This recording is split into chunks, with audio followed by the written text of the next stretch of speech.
Donald Trump was caught red-handed, and I'm going to give you the facts.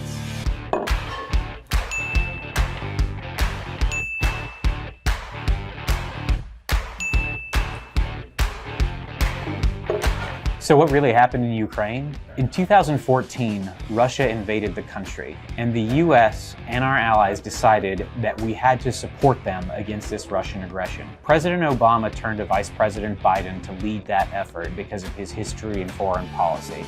So there was this guy, Viktor Shokin. He was the Prosecutor General of Ukraine, which is like the Attorney General in the United States. He became the embodiment of the corruption that has been hurting Ukraine's government for a very long time.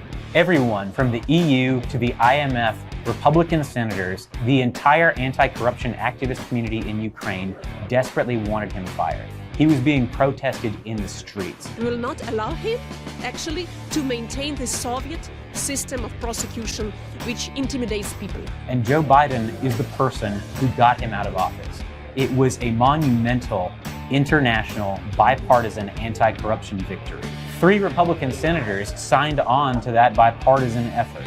Rob Portman of Ohio, Ron Johnson from Wisconsin, and Mark Kirk from Illinois. So where does Donald Trump fit into all this?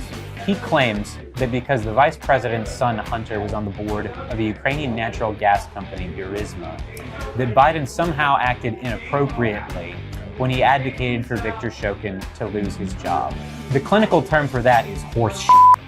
For one thing, Biden was following official United States government policy, which was in agreement with the EU and other international partners. Number 2, Shokin's investigation of Burisma had fallen dormant over a year before the vice president did anything to try and get him out of office. The truth of this is the exact opposite of what Donald Trump has been telling you. The fact is that getting him out of office meant it was more likely that Burisma would face any scrutiny. But what Donald Trump also doesn't want you to know is that the investigation into Burisma had to do with things that happened years before Hunter Biden had any kind of relationship with that company. If it sounds like this is all really loose, that's because it is. It's bullshit. In fact, one of the most dramatic moments of the House impeachment investigation was when Republicans called a witness, Kurt Volker, who Trump himself appointed to be our lead envoy to Ukraine, and asked him about this.